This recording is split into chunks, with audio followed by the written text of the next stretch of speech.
नमस्कार दोस्तों, आपका स्वागत है आपका अपना चैनल सीरीज लिमिटेड में। दोस्तों, अब इतना ज़्यादा ये मुद्दा गर्म होते जा रहा है, कोई भी टीवी चैनल वाले मुद्दा नहीं उठाते हैं। सिर्फ रवीश कुमार जी ने, जो एनडीटीवी के संपादक है, उन्होंने ही ये मुद्दा बार बार उठाया है, जो विद्यार्थियों के प्रति हमेशा ही उजागर करते रहते हैं इन मुद्दे को। तो चलिए वीडियो देखते हैं। दोस्तों, अगर आप चैनल पर नए हैं तो चैनल को सब्सक्राइब करें, वीडियो को लाइक करें और वीडियो से ज़्यादा शेयर करें। दोस्तों, चलते हैं वीडियो की ओर।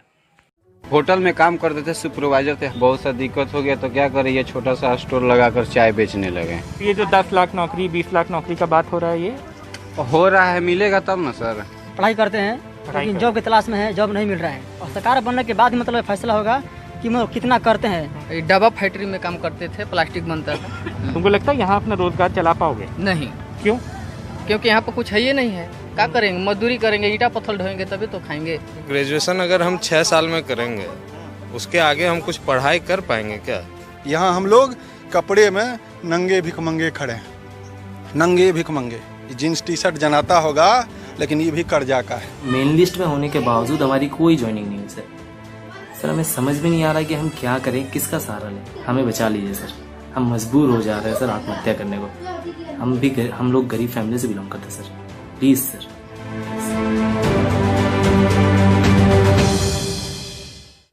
नमस्कार, मैं रवीश कुमार। बिहार का चुनाव कई मुद्दों का चुनाव है। इसमें से एक मुद्दा नौकरी भी है। क्या मुद्दा बनने से सरकारी भर्ती की प्रक्रिया बेहतर हुई है या हो जाएगी? क्योंकि मुद्दा तो यह कब से है। इसी 17 सितंबर को सरकारी भर्तियों के सताए लाखों नौजवानों ने राष्ट्रीय बेरोजगार दिवस मनाया था। इसके बाद भी रेलवे उन नौजवानों को नियुक्ति पत्र टुकड़ों टुकड़ों में दे रही है, जो 1 साल पहले पास हो चुके हैं। रेलवे ने फरवरी 2018 में जो भर्तियां निकाली थी, उसकी नियुक्ति की प्रक्रिया अभी तक पूरी नहीं हुई है। सिर्फ बिहार ही नहीं, अन्य राज्यों के नौजवान नियुक्ति और ट्रेनिंग शुरू होने का इंतजार कर रहे हैं। कई बार लगता है कि भर्तियां नौकरी देने के लिए नहीं निकाली जाती हैं। परीक्षा और रिजल्ट और नियुक्ति के चक्कर में 4-5 साल उलझाने के लिए निकाली जाती हैं, ताकि नौजवान किसी लायक न बचे और इतने दिनों तक उसे वेतन न देना पड़े। आखिर यह कौन सी परीक्षा है जो 3 महीनों में पूरी नहीं हो सकती? गोरखपुर मंडल से नौजवानों ने लिखा है कि कई मंडलों में बहाली हो गई है, लेकिन जूनियर इंजीनियर की भर्ती के लिए उन्हें बार बार अलग अलग जवाब दिए जा रहे हैं। कोलकाता, रांची और मालदा जोन से, रेलवे के जोन से कई सारे पत्र आए हैं कि ज्वाइनिंग नहीं हो रही है टेक्नीशियन के पद पर। ऐसे ही एक पत्र को पढ़ना चाहता हूं ताकि आप जान सकें कि यह परीक्षा कब शुरू हुई और अभी इसकी क्या स्थिति है और लिखने वाले की मानसिक स्थिति क्या है। एक नौजवान लिख रहा है कि मैं रेलवे के द्वारा चयनित बेरोजगार हूं। रेलवे ने फरवरी 2018 में सहायक लोको पायलट और टेक्नीशियन के लिए 63,000 भर्तियां निकाली थी। इसी के लिए 5 चरणों में परीक्षाएं भी हुई। अगस्त 2018 से अप्रैल 2019 के बीच फिर दस्तावेजों की जांच हुई, फिर मेडिकल जांच हुई। अगस्त 2019 तक रिजल्ट आ गया। नवंबर 2019 में रेलवे भर्ती बोर्ड मालदा ने मेरिट लिस्ट जारी कर दी। सारे दस्तावेजों के साथ नियुक्ति के लिए सूचियां रेलवे के दक्षिण पूर्वी मुख्यालय को भेज दी गईं, जो कोलकाता के गार्डन रीच में है। 6 महीने बीत जाने के बाद भी आद्रा डिवीजन के 228 टेक्नीशियन को नियुक्ति पत्र नहीं दिया जा रहा है। खड़गपुर डिवीजन में ज्वाइनिंग हो चुकी है जबकि, लेकिन आद्रा और चक्रधरपुर के कई उम्मीदवारों की ज्वाइनिंग नहीं हुई है। जब हम आद्रा डिवीजन गए, ये छात्र लिख रहा है, तो कहा गया कि यहां तो वैकेंसी नहीं है, इसलिए आपके नामों की सूची फिर से मुख्यालय भेजी जा रही है। मुख्यालय ने एक बार फिर से उन्हीं डिवीजन में नामों की सूची भेज दी है। इस बीच हम लोगों ने रेलवे चेयरमैन विनोद कुमार यादव जी तक अपनी बात पहुंचाई कि हम लोगों की ज्वाइनिंग नहीं हो रही है, तो उन्होंने बताया कि दिसंबर 2020 तक हमारी नियुक्तियां हो जाएंगी। अब डिवीजन की तरफ से कहा जा रहा है कि मार्च 2021 में नियुक्ति होगी। डिवीजन की तरफ से अलग अलग तारीख बताई जाती है। रेलवे हमारे जीवन के साथ क्यों खेल रहा है? हमारा शोषण क्यों हो रहा है? हम लोगों का मानसिक संतुलन बिगड़ गया है। तो इस पत्र से पता चलता है, जैसा कि लिखा गया है, कोलकाता स्थित रेलवे के दक्षिण पूर्वी मुख्यालय से मेरिट लिस्ट बनाकर आद्रा और चक्रधरपुर डिवीजन में भेज दी जाती है और उनसे कहा जाता है वहां जाकर ज्वाइन करें। जब नौजवान आद्रा और चक्रधरपुर जाते हैं या पता करते हैं तो कहा जाता है कि यहां वैकेंसी नहीं है। वो लिस्ट तो फिर से दक्षिण पूर्वी मुख्यालय भेज दी गई है। वो कहते हैं कि अब जो नियुक्ति पत्र जो है वह उस पर हम लोग काम कर रहे हैं और जो है एंटीसिपेटेड वैकेंसी है। तो हम लोगों ने कहा कि सर एंटीसिपेटेड वैकेंसी क्या होता है? तो बोले कि हमारे जितने भी कर्मचारी रिटायर कर रहे हैं उनके बाद आप लोगों को नियुक्ति पत्र भेजा जाएगा। जो 2022 मार्च 2022 तक जो है एंटीसिपेटेड वैकेंसी में भी नहीं पूर रही है। सर हम मजबूर हो चुके हैं सर, हम कहाँ जाएं क्या करें हमें पता नहीं। हम इतना प्रताड़ित हो चुके हैं रेलवे के द्वारा कि हमारे आसपास के जितने भी भाई बंधु हैं साथी हैं सबकी ज्वाइनिंग हो गई। सबसे बड़ी दुख की बात तो ये है कि हमारे बाद वाले जो वेटिंग लिस्ट के हैं उन बंदों की सिलेक्शन हो गई, ज्वाइनिंग हुए 2-3 महीने हो गए, लेकिन हम मेन लिस्ट में रहने के बावजूद हमारी कोई सुनवाई नहीं है। सर सर प्लीज हमें बचा लीजिए सर, हम मजबूर हो जा रहे हैं सर आत्महत्या करने को। हम लोग गरीब फैमिली से बिलोंग करते sir, please sir please save us sir. कहां तो नियुक्ति की प्रक्रिया 2019 में ही खत्म हो जानी चाहिए थी, मगर अब 2021 की तारीख दी जा रही है। कई जगहों पर नियुक्तियां हुई हैं, वो भी काफी धक्का देने के बाद। छात्रों को भरोसा नहीं होता, इसीलिए वे अपनी तरफ से चेक करते रहते हैं और उन्हें अलग अलग तारीखें बता दी जाती होंगी। जबकि रेलवे बोर्ड के चेयरमैन ने देरी का कारण ये बताया था। ये जो हमारा रिक्रूटमेंट का प्रोसेस है इसमें समय लगता है, लोगों को एग्जाम देना पड़ता है, तो इसलिए जब भी हम ये रिक्रूटमेंट करते हैं अगले 1 साल तक की वैकेंसी वर्कआउट करके एंटीसिपेटेड वैकेंसी कितनी रिटायरमेंट्स हैं ये सारा हम कैलकुलेट करते हैं और वो एंटीसिपेटेड वैकेंसी कैलकुलेट करके हम ये रिक्रूटमेंट करते हैं।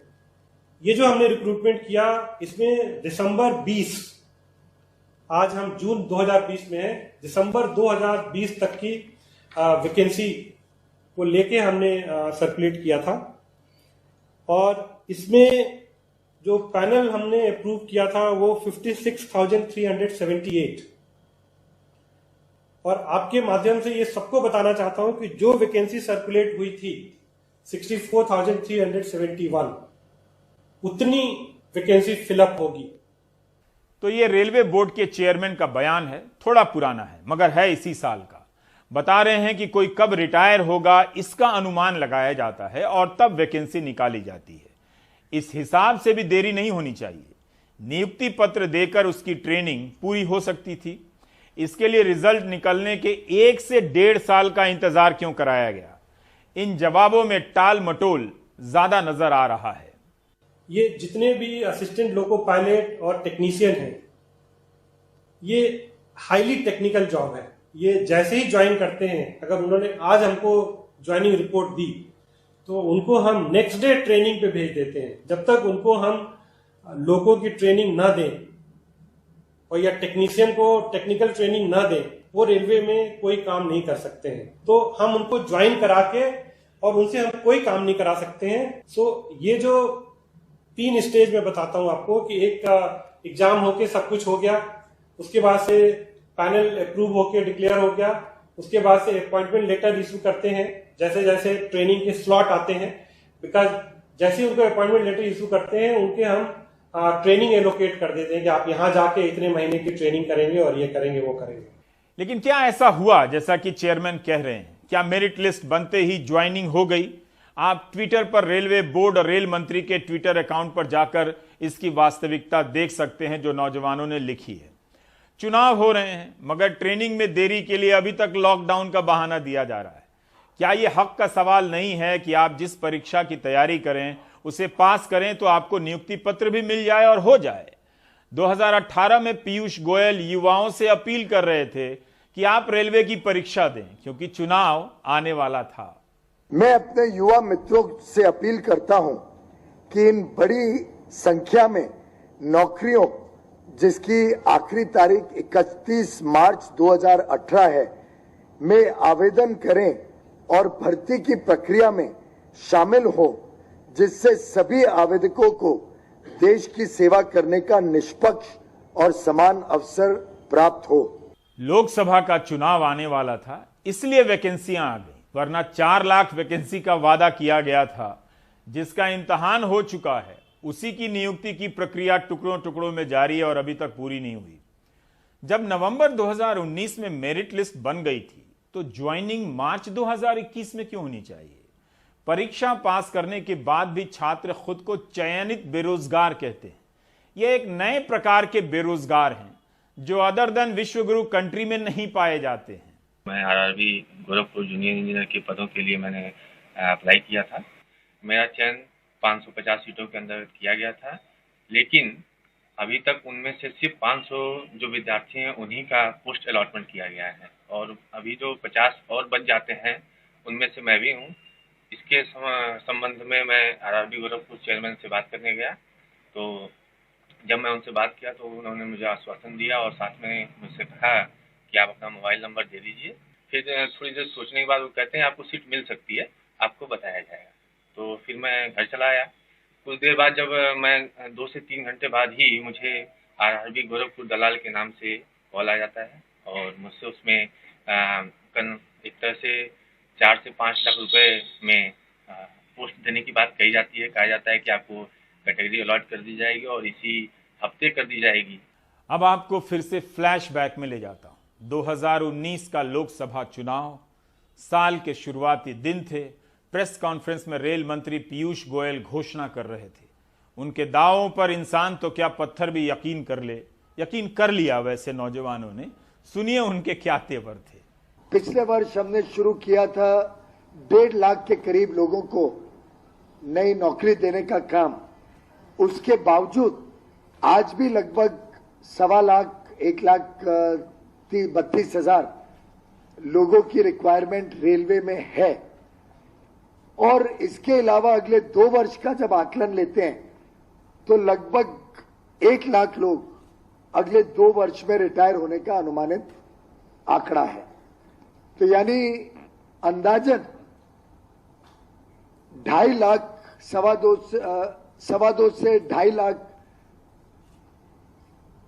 लोगों को और अधिक मौका मिले और 1.5 लाख की भर्ती का काम ऑलरेडी चल रहा है, तो एक प्रकार से 4 लाख नई नौकरियां रेलवे अकेले देने जा रहा है, जिसमें 1.5 लाख की तो प्रोसेस बहुत आगे बढ़ चुकी है। लगभग 2-2.5 महीने में पूरा प्रोसेस भी खत्म हो जाएगा।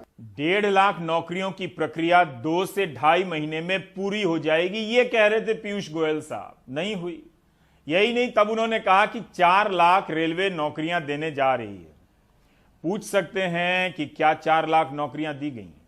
यही नहीं, फरवरी 2019 में रेलवे ने एनटीपीसी के लिए कैटेगरी है 35,000 पदों का विज्ञापन निकाला। फॉर्म भरने के बाद छात्र कह रहे हैं कि अता पता नहीं परीक्षा का, ट्विटर पर आंदोलन चला रहे हैं, मेरे इनबॉक्स को मैसेज से भर रहे हैं। अब जाकर रेलवे ने कहा है कि 15 दिसंबर तक परीक्षा होगी भी कि नहीं किसी को पता नहीं। बिहार का चुनाव बीत जाएगा तो कौन पूछता है, देखेंगे। आप ऐसे देखिए, पूरा 2019 बीत गया, पूरा 2020 बीत गया, तब परीक्षा शुरू होने की बात हो रही है।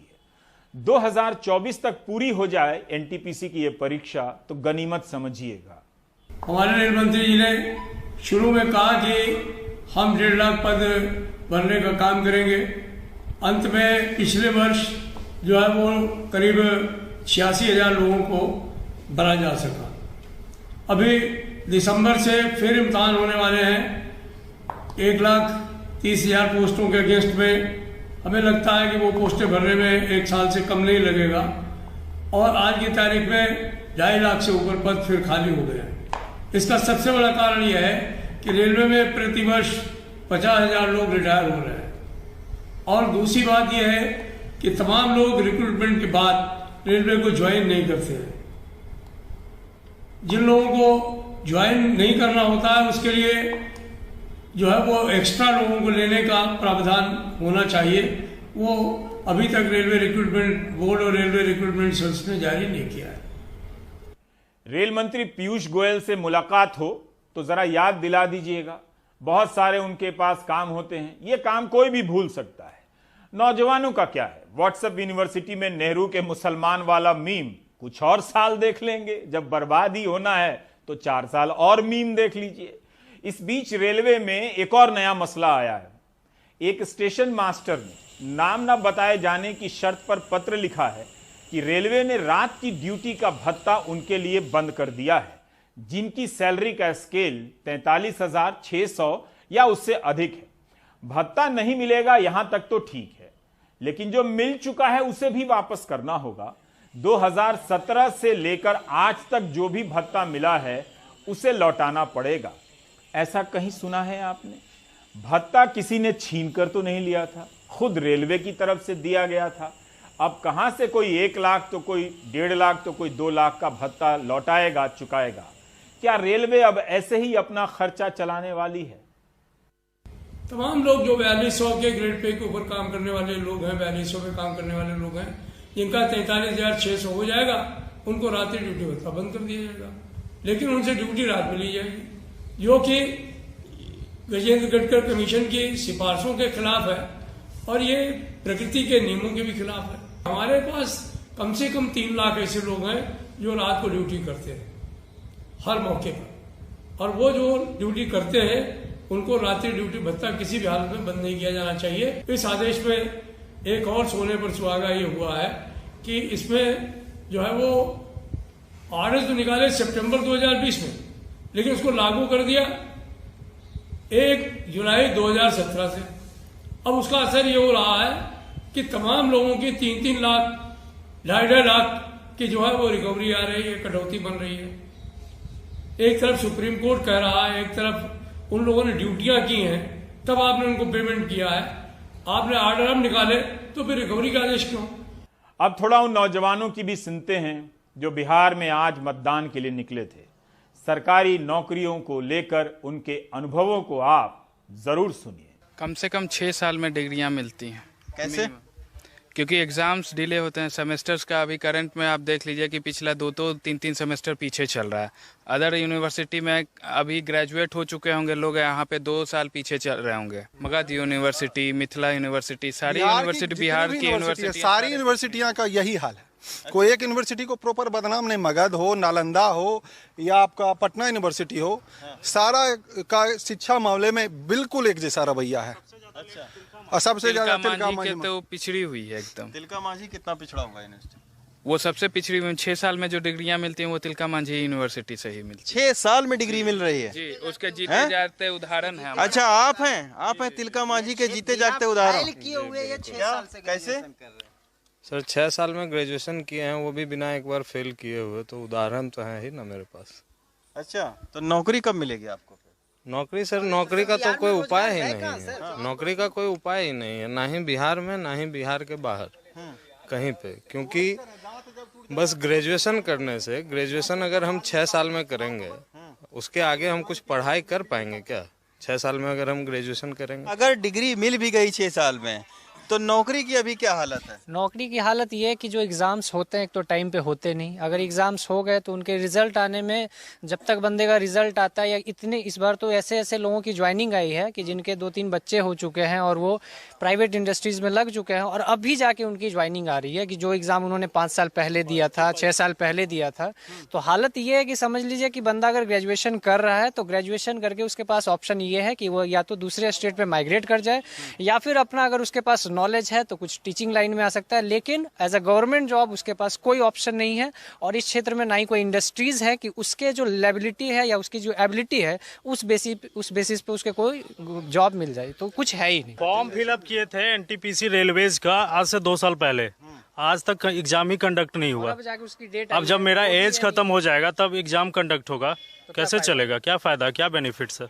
और इसके लिए नीतीश कुमार कुछ नहीं कर रहे हैं। तो हम लोगों को बताया गया, इस क्षेत्र के लोगों को, कि डबल इंजन की सरकार आएगी तो रोजगार की बाढ़ आई, जरूर आई, एकदम पक्का आया। पहले बाटा उड़ गया, फिर मैकडुवल उड़ गया, फिर आपका सूता मिल उड़ गया, फिर आपका भारत बैगन उड़ गया। लेकिन बेसिक रूप से यहाँ हम लोग कपड़े में नंगे भिखमंगे खड़े हैं, नंगे भिखमंगे। जींस टी शर्ट जनाता होगा, लेकिन ये भी कर्जा का है।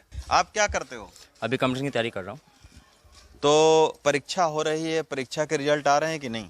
परीक्षा अगर आज हो रही है तो एग्ज़ाम होती है 1 साल बाद, बहुत डिले हो रही है कोई भी एग्ज़ाम में। एक तो वैकेंसी निकल नहीं रही है, लेकिन एग्ज़ाम में बहुत डिले हो रही है। वैकेंसी भी नहीं है और एग्ज़ाम भी बहुत, को अगर वैकेंसी है भी, कोई भी एग्ज़ाम में और कंडक्ट हो, उसको सरकार कुछ प्रोसेस जल्दी करवा नहीं पा रही है। इसी तरह से 2018 में BSF, CRPF, ITBP, Assam rifle, CISF, SSB, NIA, SSF में जीडी कांस्टेबल के लिए 60,210 वैकेंसी आई थी।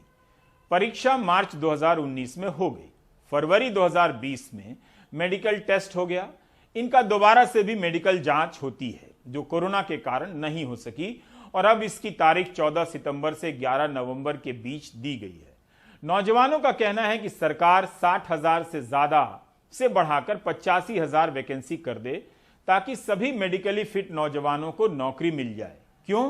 क्योंकि कोरोना के कारण 1 साल की देरी होने से अब दोबारा इम्तिहान देने की उनकी उम्र समाप्त हो चुकी है। सर, एसएससी जीडी की भर्ती 3 फेज में होती है। पहला फेज रिटन एग्जाम का होता है, उसको क्वालिफाई करने के बाद में फिजिकल के लिए बुलाया जाता है, उसको क्वालिफाई करने के बाद में मेडिकल के लिए बुलाया जाता है। सर, एसएससी जीडी 2018 60,000 पदों के लिए भर्ती निकाली गई थी। सर, अब इसमें बात यह है कि रिटन एग्जाम की कट ऑफ गई थी 81 आउट ऑफ 100। उसके बाद में फिजिकल के लिए बुलाया गया। फिजिकल फिट होने वाले जो एस्पिरेंट्स है उनको मेडिकल के लिए बुलाया गया, जिसके लिए कट ऑफ गई थी 83 आउट ऑफ 100। सर, अब टोटल 95,000 के समथिंग एस्पिरेंट्स है जो मेडिकल फिट है, लेकिन पदों पर भर्ती 60,000 पदों पर ही होनी है। तो सर, अब बाकी 60,000 के बाद में जो बच्चे बचेंगे वो वापस से बेरोजगार हो जाएंगे, उन्हें जॉब नहीं मिल पाएगी। सर, इस वजह से हम एसएससी जीडी की वैकेंसी इंक्रीज करने के लिए बोल रहे हैं। गृह मंत्रालय की थोड़े दिन पहले रिपोर्ट के अनुसार अभी भी अर्धसैनिक बलों के 1 लाख से ज़्यादा वैकेंसी खाली हैं। तो हम सब चाहते हैं कि क्यों ना 60,000 वैकेंसी के बजाय 85,000 कैंडिडेट को ज्वाइनिंग दी जाए, क्योंकि इतने लंबे समय के कारण हम ओवरेज भी हो गए हैं और हम मानसिक और आर्थिक दोनों रूप से परेशान हैं। और same issue SSC CPO sub inspector भर्ती 2018 के, जिसमें कैंडिडेट कम होने के कारण उनकी बात को कोई सुनता नहीं है और उनको भी 3 साल से ज़्यादा होने को है और उनकी भी भर्ती प्रक्रिया भी अटकी हुई है। मैं इसे बिल्कुल ठीक से समझता हूं कि यह इंटरेस्टिंग टॉपिक नहीं है, खासकर न्यूज़ चैनल के लिए। लेकिन इन नौजवानों की सोचिए, इनके होश उड़े रहते हैं। कोई परीक्षा पास कर जाए और उसकी ज्वाइनिंग में ही 1 से लेकर 2 साल निकल जाए, कितना बड़ा अन्याय है। अब देहरादून चलते हैं, फिर बिहार पर लौटेंगे। देहरादून में 29 दिनों से युवा धरना दे रहे हैं। अप्रैल 2017 में इन्होंने प्राइमरी टीचर की परीक्षा दी। उसके बाद हर जिले में 50-50 सफल उम्मीदवारों की ट्रेनिंग शुरू हुई, जिसके बाद इन्हें प्राइमरी टीचर की तरह स्कूलों में पढ़ाना था। लेकिन बीच रास्ते में नियम बदल दिए गए और जब ट्रेनिंग पूरी कर अपनी नौकरी मांगने गए तो आश्वासन ही मिल रहा है।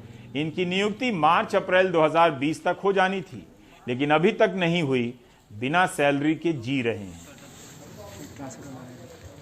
विगत 28 दिन से यहाँ बैठे हैं अपनी मांगों को लेकर के कि जिनकी जिम्मेदारी आपने ली, जिनको आपने अपॉइंट किया, उनको अतिशीघ्र नियुक्ति दो।